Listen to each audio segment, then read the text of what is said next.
What up, y'all? Appreciate you showing up, hanging out, listening to my dumb ass. Like and subscribe. So, I just caught wind of they announced the showcase for the Xbox main showcase thingy. June 9th, 10. Oh, I'm so tired. 10 o'clock a.m. PT Pacific time. So that's 3. No, that's not 3. That's 1 o'clock Eastern. Yeah, okay, that's cool. Then they had a redacted, redacted. I guess it's Call of Duty. I don't know. That's what Tom Warren said. So, whatever. Believe him or not. It's just they had the Cerberus dog. So I guess whatever. But I don't want to talk about that per se because it hasn't happened yet, and there'll be some bangers there. We could speculate about it. We got time. We got a month and a little bit more to talk about that. But today I want to talk about the indie showcase, which I hate because IGN hosted it. And first of all, I didn't see the whole thing. I only saw about half of it. So I don't know what the rest of it is. So, but what I saw a lot of games. I was like, damn, there's a lot of games. I mean, just in the half that I saw, I was like, a lot of games. I'm like, yo, there's some games I want to play in this kind of sort of, yeah. But the one thing I wanted to talk about is IGN. Now, if you pay attention, if you watch it, right, IGN is just a pawn. They're not an individual information place, if you will. You look at them presenting these things, and it's scripted out, and it's made to, showcase these indie games that are ID at Xbox. Xbox, not exclusives, but most of them are on Game Pass and all that. And you don't see the bias show through because they're getting paid literally to be the mouthpiece of this whole indie showcase. Now, is it smart for Microsoft to do this? Is it smart for Xbox to use IGN as the conduit, if you will, to, announce these games? Probably, because they're probably the biggest video game outlet out there. A lot of Donkey Unicorns and Ponies go there because they're literally a Donkey Unicorn and Pony show, website, whatever. So using them, like the way that Xbox is using the PlayStation Store to sell their games and make all of that money, make that 70% off of all them PlayStation Donkey Unicorns and Ponies. Thanks for funding. It's a different way of thinking about business. Yeah, you'll give Sony the 30 or 20 or whatever the cut is. Yeah, you're paying IGN, you're paying them to talk about stuff, but what Xbox gains by using IGN is the eyes of the ponies and the Donkey Unicorns, and the most important part, the PlayStation fans that aren't ponies and Donkey Unicorns. They're just general, casual fans who just happen to buy the most popular console out, and they don't know any better. And then they say, oh, ID at Xbox. Oh, that's cool. When's that coming to PlayStation? Oh, it's not. You got to get an Xbox. Oops. Or get a Game Pass. So it's smart. Once again, 69D chess. PlayStation's still playing checkers.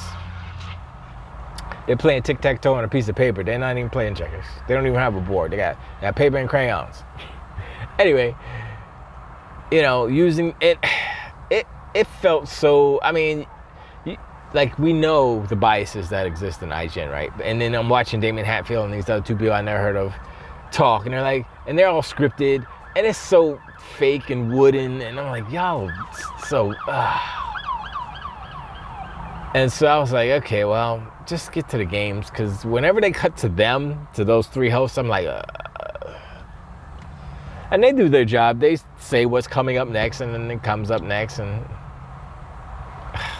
but there was this one game, I think it was called Feria or something like that. Started with an F. And it reminded me of Zelda Tears of the Kingdom, right? Plus like a builder plus Monster Hunter. That's how they described it. And I'm looking at this game and like, uh-oh, this game look kind of, because you like got these wings and it's like a lot of it is flight. So you start off high because you live actually in the mountain island thing up in the sky, and you're flying down and it's like, oh, you got to get this super egg from this bleakity blook. I forgot what the creature's called. And then you dive down and you smacking up the creature like right? And you smacking them and killing them and stuff. And then you get the egg, and I was like, yo. And then you can hash the egg and get your own blinkety blookity, whatever it's called, and it can fight for you. I was like, yo, this game looking, I don't know, let's go. But yeah, man, that was the one that stood out. I mean, that was so many games. And like I said, I only saw half of the show, so I'll watch the other half and see if anything else pop up. But dude, so many indie games gives me not hope, but it's like it encourages. It makes me happy to see, because, you know, we're making an indie game, and, you know, hopefully we can get that Game Pass Love 2. Microsoft. Yeah, that would be great. You know, because it's hard out here for a dev making games. You put it on Steam, you put it up there, 1 second, boof, it's bombarded and buried by 1,000 million other things that come up. So, you know, it's rough out there. You know, you gotta have the marketing and stuff. But anyway, that game looked dope. I was like, okay, I got interested in that. And they had an initiative. They have this triple I initiative at ID at Xbox, where they're pushing indie games. Real hard triple I indie. Triple I games. Triple indie? You get it? You got it. Kind of sort of like what Hellblade is, a triple A indie. So triple I is, I don't actually know the distinction, because I just heard of the triple I. Anyway, it's interesting. There's there's so many games. Like I said, so many games. There was even so many games, right? So that I guess there's one publisher that had like 5 or 6 games, and they all went all together in one, and it was kind of cool because the music was all one track, like one song, but it was a medley of the different kind of games. So when it switched games, the music kind of switched a little bit. I was like, oh, you know what? That's pretty dope. Being the music dude, I was like, all right, that's cool. But that's how many games there were, that this one publisher had their games in a whole little separate section within all of the games. I was like, wow, this is crazy. And they showed off 33 warriors, 33 knights. I forgot what that game is called. Would you play with 32 other people? I was like, that's pretty cool too. And yeah, there's definitely some stuff popping off, and that happened in the June showcase, which is basically next month. And what was PlayStation?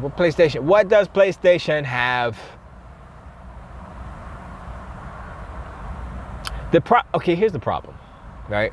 I am, as far as PlayStation goes, I have casual knowledge of the games they're releasing, because I was watching Dirk Griggity's show, WBG, right? And they somebody on Twitter put up a list of the bangers that are coming out, right? And they put it up there, and I'm like, okay. It's like a couple of games that I recognize. Some of them, I was like, I don't know what that is. They put on the remake for what was the game? Until Dawn. They put that on the list. That's how desperate. And that's what what's his name said too. I forgot his name. Damn. That's what one of the panel members said. They're desperate. Joey. That's what Joey said. They're desperate. So they put on Until Dawn, the remake. And I'm like, and there was no first party games. 0 first party Sony PlayStation games on that list of bangers coming out. That's a problem. Optically, that's a problem. The ponies and the donkey unicorns can ignore it all they want, but without those first party bangers that will ensure a high score, you're gonna get mid 80s if you're lucky, low 80s probably, and 70s most definitely, which was the case except for Helldivers, or no, Stellar Blade was the 82, low 80s, like I said. because they don't spend that extra money. They don't spend the extra $100 million or whatever it is to polish it, that bumps it, that gives it a couple of 5 points extra or whatever, you know what I mean?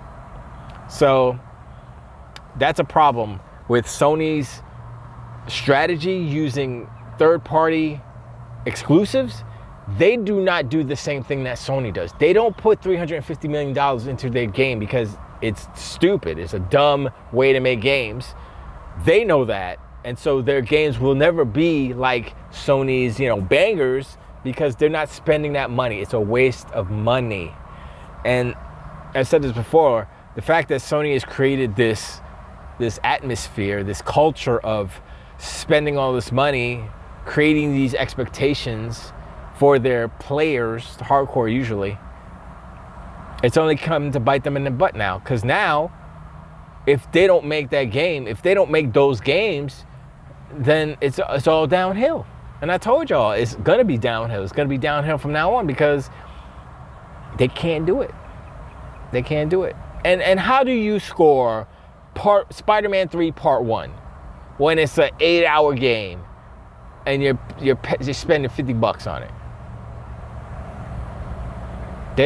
I'll tell you what, they're smart. If they get away with that,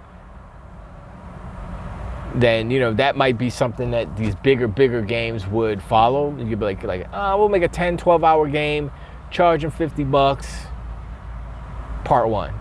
Hellblade 2 could have been that. Hellblade 2 Senua's Saga could have been that. Like, this could have been Hellblade 2 Senua's Saga Part 1. $50, because it's $50. That's how much they're charging. And it could be To Be Continued, Part 2. Boom, another $50. You just paid $100 for a 20-hour game. It doesn't seem super unreasonable. I mean, I guess it depends on what type of player you are, or what type of games you like and stuff. What is it worth? What is that worth your money? Is 8 hours, $50 for 8 hours worth your money?